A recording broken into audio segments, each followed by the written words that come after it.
A few years ago, I was walking along a path in the mountain of Japan. Along to my right side, there was a forest of bamboos going up this side of the mountain. Up in front of me, my wife was walking, little backpack.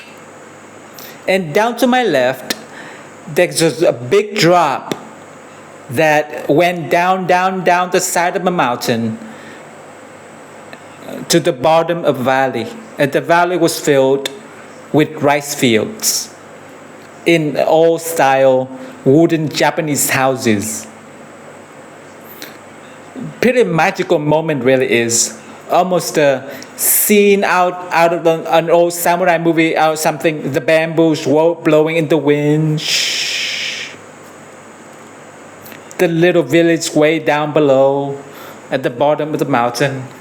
Just the two of us walking along this path on the side of the mountain. And as we walk silently, I asked myself the question that I had been repeating for the past 3 weeks. Again and again and again, each day as we walk. And on this day, once again, I asked myself, what is my mission? What is my purpose? It's a question I have been struggling with for several years. And I decided when we started this pilgrimage, this long walk, 30 days of hiking in the mountain of Japan, I got to figure out finally the answer to that question. What is my mission? What is my mission personally and for effortless English? And I wanted them basically to be the same. So I kept asking myself, now for 3 weeks, I asked myself this question and got no answers. What is my mission? I would wait for something to pop into my head. This great inspiring answer, coming from the heaven or who knows where. And every day I ask the question, and every time I ask the question, what is my purpose? What is my mission? Nothing came to my mind. Nothing. I was getting very frustrated. It was the 4-week hike, and we already completed 3 weeks. 3 weeks of asking this question on this kind of special journey. Again and again and again, asking myself this question, and I still had no answer. And I began to worry. If I don't have a mission in life, maybe I don't have a much. Maybe there's no answer. Maybe I'm going to finish this pilgrimage, this hike, this walk without an answer. So I kind of looked down at my feet, looked down to the trail, and we kept walking along. And I asked yet again, what is my purpose? What is my mission? And suddenly, something popped into my head. Now, was it an amazing, inspiring answer? AJ, your mission is this. It was not. In fact, it was a strange answer. I didn't quite understand it at first. It was actually a little phrase in some music from an old TV show. Quite strange. What is my mission? And then this TV show popped into my head. So first it was crazy, ridiculous. I was kind of annoyed. So I tried to push it on my head. Oh God, not that. What is my mission? I asked myself again. And again, the music and the opening from the same TV show popped into my head. And I just let my mind play with it. And the opening was like ding, ding, ding, ding, ding, ding, Some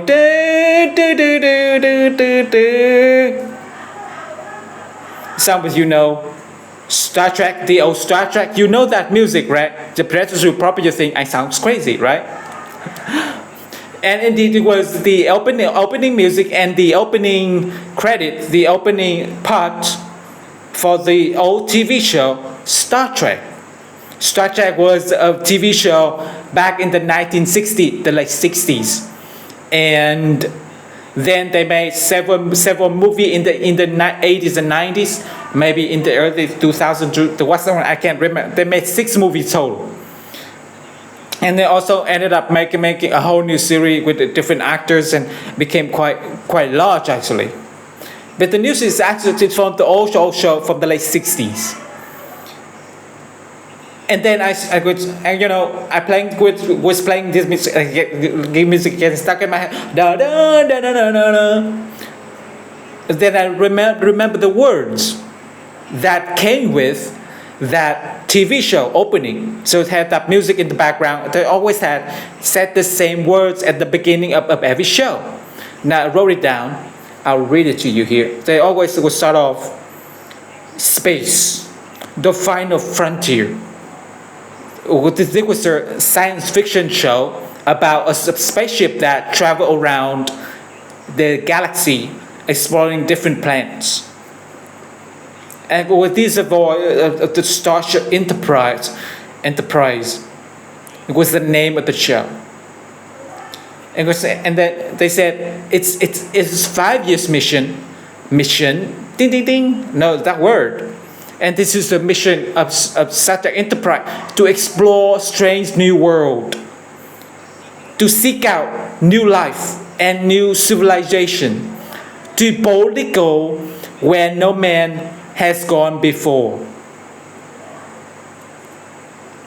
And those words came to me very powerfully, very clearly, perfect memory, as I was walking along that mountain path and the bamboo forest.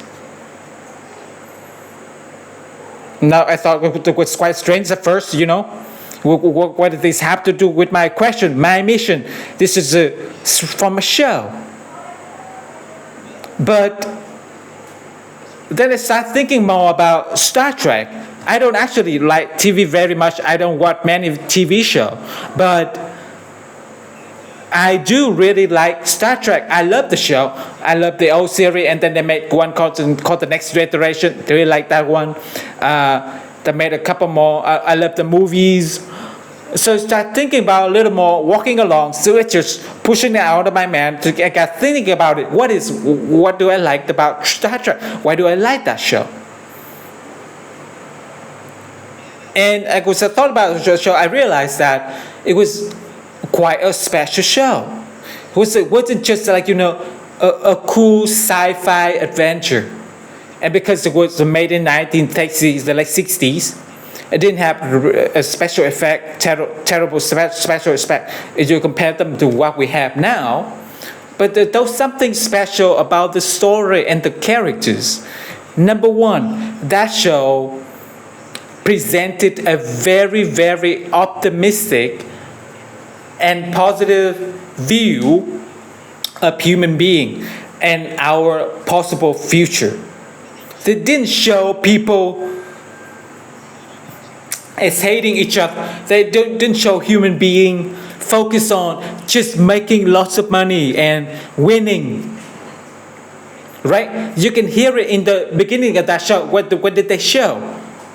They show people exploring new worlds, connecting with new civilization, seeking out and exploring, learning, and doing it boldly, not with fear, not from just duty and we must do this, doing it boldly with a sense of adventure, And then I thought more about the show, and I thought about how the show portrayed leadership. That there was a starship, it has a captain, a leader. And I really loved the way this captain was shown that this character, the kind of leader he was, was strong, tough, kind of fearless guy. But that's not what I loved about him. What I loved about him was he's always focused first on his team and his mission. The team and his mission always came first, not his personal desire. His team, his crew, his officer, all the people on that ship, he was always worried about them first. He wanted to make sure they were safe first. He would sacrifice himself to make sure they were safe. And the mission of exploring, of connecting with new civilization, new people, strange aliens, all that kind of stuff. It's always more important to him than his own personal career or his own personal gain, benefit. So it was a style of leadership focused on contribution first. I would have like that also quite special. See that kind of punctured on TV or even in books, especially now. And then of course, I love this idea of exploration. It was really with character in that show we're doing every week on the show, every episode was learning, exploring and learning, meeting some new culture, some strange new aliens or something, and learning about things. They didn't just meet them and decide we're gonna kill them and fight them. It's just always them fighting. They had some adventure and fights, of course, but always the main character in the show first tried to learn. Even when a group was trying to fight them, they always wanted to first try to learn and try to have some kind of peaceful connection and communication with them. They had to fight, they did fight, but it was a thing that they wanted to do. What they really wanted to do was learn and explore, constantly learn and explore. Now, of course, the reason this week right now that I've been thinking about Star Trek so much is some other sad news. And that is one of the main actors and director, in fact, from Star Trek died this week. His name was Leonard Nimoy. If you're a Star Trek fan, then do you know Leonard Nimoy? He played the character of Spock. What is the main character of the show? Really special character. Really, a lot of people really love that character and the way that the actor Leonard Nimoy portrayed him. So sad that Leonard Nimoy died this week, and I was quite sad about this too, because I realized I was strongly affected by that show when I was young and even now. And so Leonard Nimoy got me thinking about Star Trek. I was thought about his character. His character was named Spock, kind of half alien character, but again, not a typical sort of Hollywood thing. This character was so noble. This character, in the best meaning of that word, noble, meaning he was kind, he was compassionate, he was intelligent, and he always tried to do the right thing. Always. So a great role model for a fictional character. And from everything I've read and seen in interview I've seen, apparently the actor Leonard Nimoy was also a very noble person, very kind, very compassionate.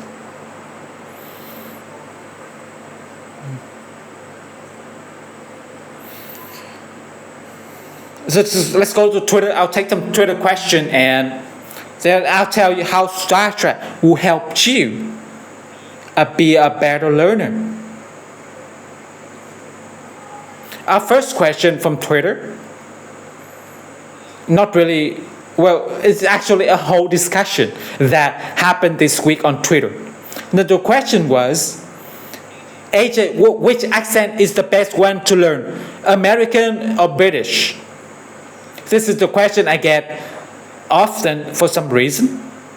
And I answered it many times. I've answered it on the show before. I've answered it on Twitter, but I always, my new Twitter follow-come. They haven't seen the show yet, so I get the question all the time, constantly. So this week I decided to have a little fun with it because I kind of tired of answering that question. So I decided to joke a little with this person. So I said, my reply was, well, of course, the American accent is the best. I sent the reply. I put a little wink and a little smiley face symbol to show that I was not being serious. Like, I'm American, of course, I'm going to say the American accent is the best. Well, I guess this person didn't realize I was joking. They didn't understand the wink sign and the smiley face sign. So they sent me back a reply very quickly. Are you going? No, I think the British accent is clearly the best because the English language come from England and it came from there first, therefore it is clearly the best. So my first thought is, well, if you think you already have decided that the English accent is the best, why are you asking me the question? You already made up your mind. Why ask me? Go learn the British accent. But instead, I decided to play with him a little more because I was in the mood to be a little funny or difficult or something. So I sent a reply again. I said something like, why do you want the old outdated accent, or do you want the new and improved accent, the American accent? I sent that reply. Again, I put a little wink sign and a smiley face, or the little symbol, to try to show again. I kept trying to be fun and funny. This isn't serious. But once again, the guy replied back and, oh, I disagree. You clearly thought this was a very serious discussion. So let me officially answer that question. I won't be joking about it, okay? Here's the answer. There's no right answer. Okay? There's not one best accent. There isn't a best accent in English or in any language. Which one is better, American or British? I don't know. How do you think the Australians feel? They think that theirs the best, probably. What about the poor New Zealander? What about them? Okay, there's no right answer. There's no wrong answer. There's no best accent, okay? There's no bad accent. Now, the better question is, which one should you focus on, maybe? And that's something only you can answer, and it depends on your personal goals. So obviously, if you're planning to go live in England or work in England for a year, you probably should listen to a good number of English audios, British English audios. Doesn't mean you can't also listen to American ones. That's also fine. But yes, you probably want to get used to that British accent. You should plan to do that. On the other hand, if you really love American movies and you want to make friends with American online and chat with Americans, maybe the American accent would be a better focus for you. Maybe you can say the North American accent, because in fact, the Canadian and the American accent are very, very, very, very close. Now, what about our poor Australian fans out there? Not forget about. What if you live in Indonesia? You plan to study abroad in Australia. Well, then you probably should add some Australian audios to your listening so you can get used to the accent. It's simple, right? So there's no right. This one is definitely the best for everybody. That's just ridiculous. Let me give you even better news. It's fine to mix them. You don't have to just pick one. If you focus on the standard accent for each country, you have no problem. So, what is the standard accent? So, in England, the standard British accent is what you hear, for example, on the BBC. the BBC official BBC accent. There are many other accents throughout England and throughout Great Britain. There's some that can be read, but the standard accent is one to hear on most television shows, especially something like the BBC. So that's a good one to listen to. Here's the good news. That accent is very easy for an American to understand. Australian, pretty much any English speaker can understand BBC standard British English. The same is true for standard American accent. What is that standard American accent? So the Midwest accent, but it's the accent you hear almost new program. National news program from the United States, on most television shows like Friends, or most television shows, again, are using the standard American accent. And again, same is true for standard Australian accent. And so the newscasters using you hear on most television shows. And the standard accent for each country, they're all quite easy to understand. It doesn't matter where you're from. So you can just mix them. You can listen to a bunch of American English, or you can add some British English to it, or some Australian. Let me give you a better question to ask, because this is not really a useful question. Which accent should I learn? And you can tell I'm frustrated about this question. Here's the better question. What topic do you enjoy? Listen to things that focus on the topic you enjoy. And don't worry if they come from England or America or Canada or Australia or Singapore or New Zealand. It doesn't matter. Okay, so it's okay. Mix them up. Focus on topics that are interesting to you. Focus on audios that are interesting to you. Listen to my courses, definitely. But you find some kind of audio from England, or you also think it's interesting, maybe about a hobby you have or something. It's fine. Listen to them too. It's okay to mix them. It's much more important to focus on topic that you're interested in. It's much more important to listen to people you enjoy listening to. It's not so important where they come from exactly, as long as they are native English speaker. Okay, that's my final answer for that question. Okay, all right. That's it. Now that was a long answer. Let's go back to talking about Star Trek and how Star Trek will make you a better learner. So I'll come back and see if you got the other interesting question or comments on Twitter. Okay. So I was walking along in Japan, and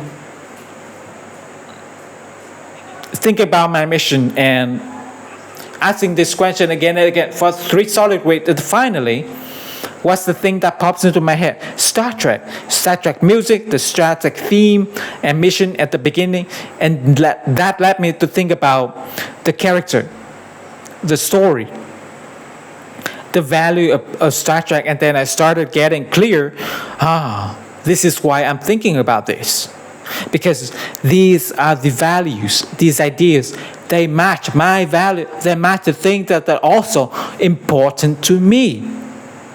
So I start thinking about that Star Trek mission again, and I start thinking about how can I change that to fit my personal mission, what's important to me and to effortless English. And I as I walk along for the next few hours, I tried lots of different versions, but I finally came up with the effortless English mission, which is I'll make it efficient, to explore new opportunity for growth, to bring competent vitality and happiness to people all over the world, to boldly go where we have never gone before. That is my personal mission. And that's also the mission of Effortless English, about community, about family. Now, immediately you can see that there's a similarity to the Star Trek mission, right? First of all, the rhythm, the basic format, it's the same. They say 3 sentences, same kind of rhythm. And also, they can see that many of the same value are in there too. Constant opportunity for growth, constant learning, like exploring and learning. That sort of a focus is on both of those. Both of those. The idea of doing it boldly, right, with passion, with enthusiasm. So it's also to share both of those. So because I don't want to learn and grow and explore in a way that's no fun, that's boring and difficult and like it's just hard, terrible work that I hate. No, I want to do it boldly with the feeling of adventure. So how will Star Trek and indeed the Effortless English Mission make you a much better learner? The answer is this. When I look back over the last almost 9 years of Effortless English, and even before that in my teaching when I teach in classroom in school,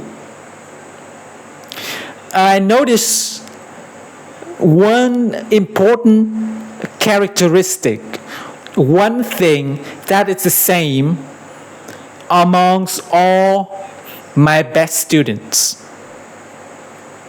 When I say best student, I mean the student that achieved the highest level of English speaking, the student who made the most improvement. They have a lot of years of teaching experience. I've been here doing a long time. So I have a lot of example, lots of history. And I can think it's lots of students for the past all the way up until now. And I noticed there's one thing especially they all share in common. The best one, the one that get the best result is their attitude. It's their attitude, their mindset towards learning English and really towards life in general. Then the thing I noticed that they all share, it is same values, it is the same value, the same attitude that you hear in this mission, right? To explore new opportunity for growth. They all have an attitude of wanting to grow. Grow meaning improve, constantly improve. They're not just trying to achieve one test score and then they finish, which unfortunately a lot of learners have that attitude. So just get a certain score on the TOEFL and then I'm done with English. No, my best student, best member, they all have an attitude of constant and never ending improvement. They constantly want to explore English. They constantly want to grow their English all the time. To bring confidence, vitality, and happiness to people all over the world. Something else I noticed about these high performers, these superstars, they're not only focused on themselves, they're not trying to make other people look better, they're not trying to be better than other people. In fact, quite the opposite. They're always happy to help other people improve also. Especially people who are at a lower level than they are. We see that it's effortless in a great Effortless English family.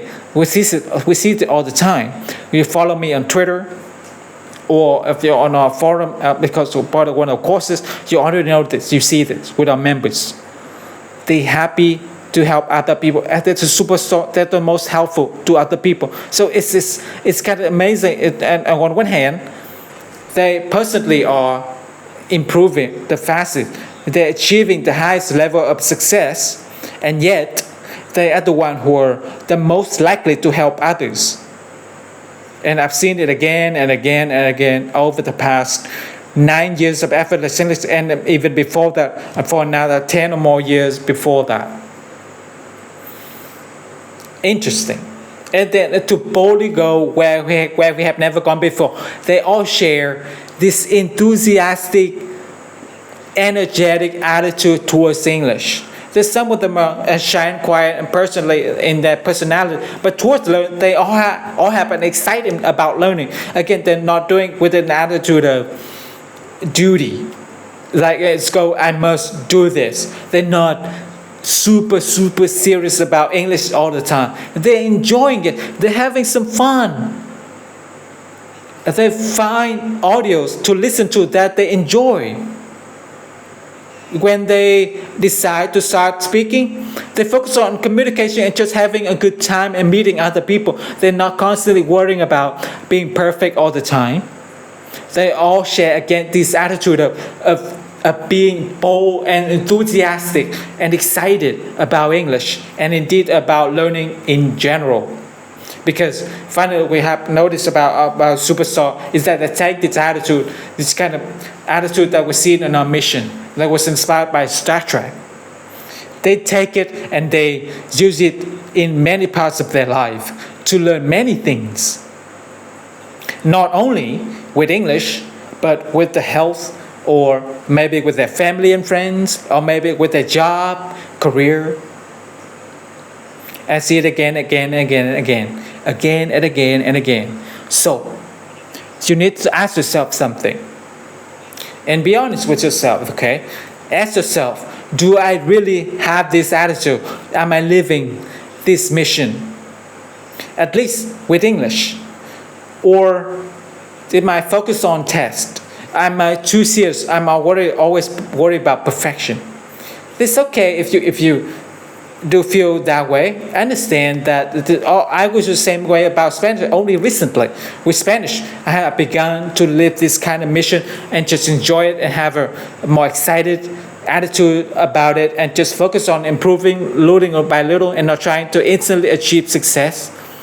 So it took me many years to get to this point. So it's okay you're not yet there yet.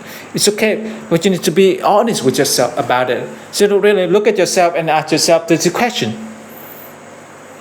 And then the next step, realize that this attitude is the vital first step. You've got to do this. Before you worry about changing your method, before you worry about which accent should you focus on, American or British or Australian, before you worry about any of that other stuff, focus on attitude first. Focus on living this mission. Make it a part of you deep inside. That every time you learn English, you focus on just growing and improving. So that with English, you're also willing to help other people. Because if you're only in the middle level, I guarantee there are people who are lower level than you. Listen to me right now. It means you can understand English pretty well. I'm a native speaker. I've been talking a long time only in English. If you understand me, that means you're many people that have a much lower English level than you. And when you have a chance, help them, encourage them to also have this mission, this attitude. Give them a little bit of confidence, a little bit of encouragement. And finally, learning boldly. Try to bring some more fun and excitement into your English to learn. Stop looking at it like a school subject. This is some test you must pass, and rather it's something fun and interesting that you will explore and learn about and enjoy.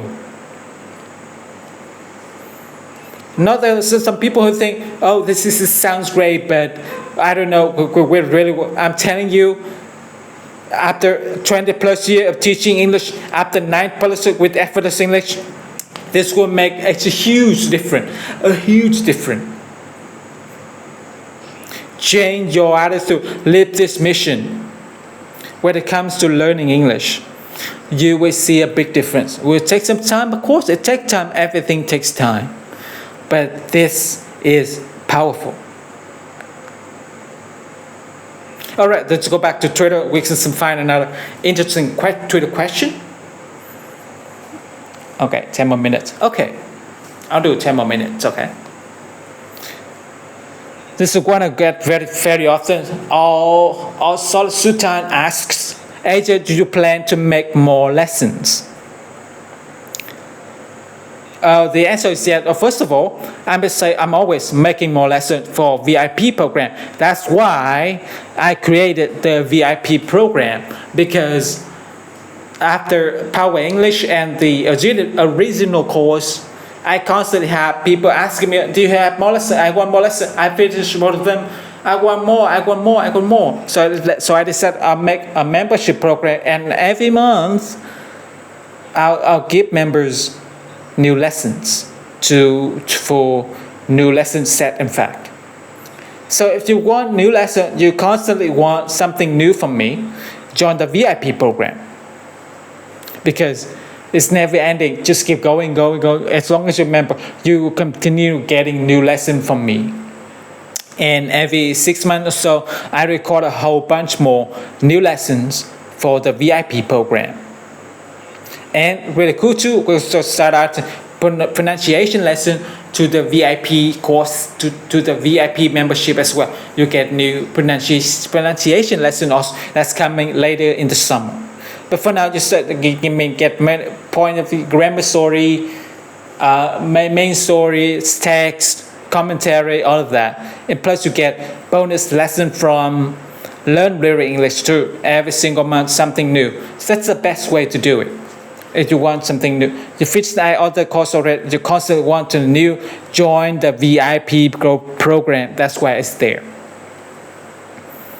Other than that, my cousin Philip, my young cousin, he's only, I think he's 21 right now, is still making, almost finished with a course for really for college student, high school and college student, to help to pass the TOEFL exam, the IELTS exam, just to prepare you to use English in the university. He's a university student. That's a cool idea. He's a fun person. He's really outgoing and friendly. He has a lot of energy. So he'll do a very good job with the course. I added a few videos for that course as well. So I'm helping him a little bit too. I'll tell you when he's done. I'm not sure. It's gonna take a while. I would guess that course will be ready maybe end of summer, in the end of summer, something like that. So those are new courses that are planned for now. Next year I will also write a new book and maybe make a new course also. I'm gonna focus on public speaking, presentation, and job interview who are high stress English speaking situations. I'm going to write a whole book about this to help you master those high stress, very challenging English speaking situation, professional environment, to have really high level of success. Anyway, not doing this. I'm writing that book and publishing it next year. That's what's coming. All right. Continue something else. People ask me on Twitter. It's a common question from many people on Twitter. And I understand why people ask. They want to know what I'm watching. What movie are you watching? What TV show are you watching? And I think the reason people ask is to get ideas about something to listen to. Right? I know that because you're an FLS English member, you're always looking for real English to listen to. And if you read my books, then you know about using TV show and movie to learn your English and how to do that. Using that movie technique, very, very powerful. So, of course, I might like a show and you don't, but I'm happy to talk about movie or TV shows that I enjoy. Maybe you like them too. It's two recent one. Number one, a TV show I've been watching is Supernatural. I'm watching the also, I think already now it's in season 10, but I'm watching season number 1 on Amazon Video, Amazon.com Video. So it's kind of a little bit sci-fi, a little bit scary kind of TV show. This is fun. I like science fiction a lot. You can tell Star Trek, Supernatural. So that's a nice little show. I like it. I think the English is not too difficult.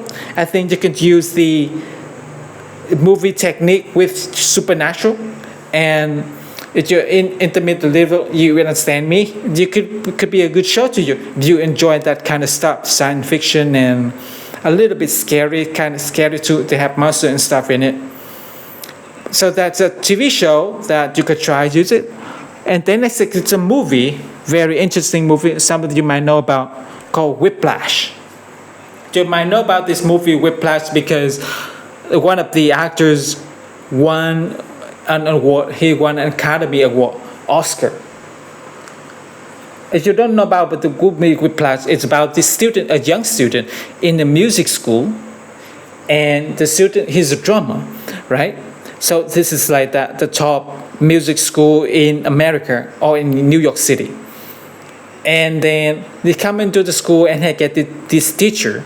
You see them with me, why I'm laughing, because he's like the toughest, meanest teacher ever, right? He's super mean, horrible. He does terrible things to his student. He smacks them in the face and throws up at them. He's tortures them all the time.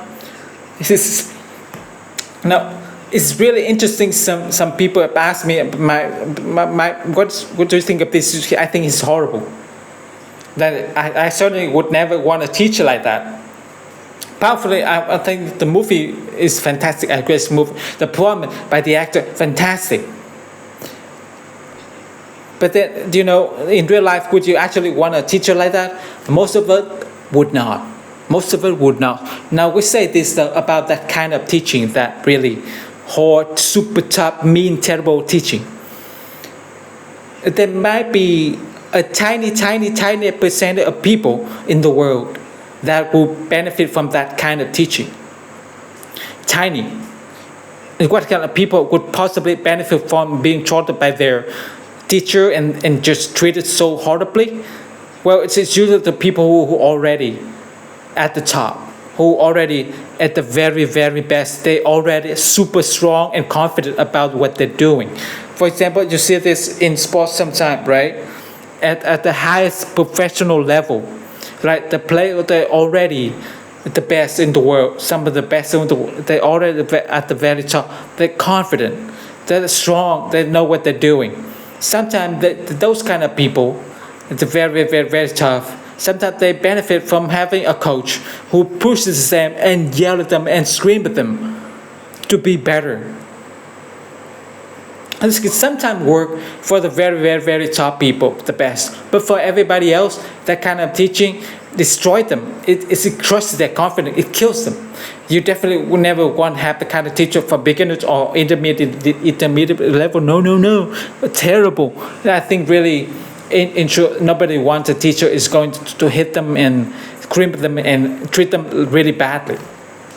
It's possible to get the same result without doing that terrible stuff. Oh my God. Okay. Last bit of effortless English news before we go. I have some good news for you. I just yesterday had a long talk with my best friend Kristen from Learning Real English, and I think I have convinced her to once again try to do like a little show or chat for Learn Real English. So in other words, more audio that you can listen to for free. So what we're going to try is just her and I having casual chat. So maybe plan topic, or might just pick one topic of we're not going to plan it out at all. It's going to be very, very, very casual, very, very relaxed. Just her and I chatting with each other. And we'll record it on videos and put it on YouTube, put it on the website, and just some actual listening for you. The good thing about it is that it will be kind of casual, relaxed kind of English. It's also good you get to hear two voices, and hers and mine. So you're getting two voices, to personality, to accent, etc. It's also good. I think you're going to enjoy it. I'll let you know when we start doing that. Also, I think I have convinced Kristen to also join Twitter. She has a Twitter account, but she never uses it. But I think I've convinced her to start using it so you can start connecting with her on Twitter and ask her question to let you know also when I have gotten to. I'm trying. If I can give Joe also for Learn Real English to join, I'll be a miracle. But at least I think I can get Kristen to join it, and I'll let you know about that in the future. So that's it. As always, go to effortlessenglishclub.com to learn more about my courses, to learn more about the effortless English system. See you again. Have a great week. Bye for now. Thank God. Thank God.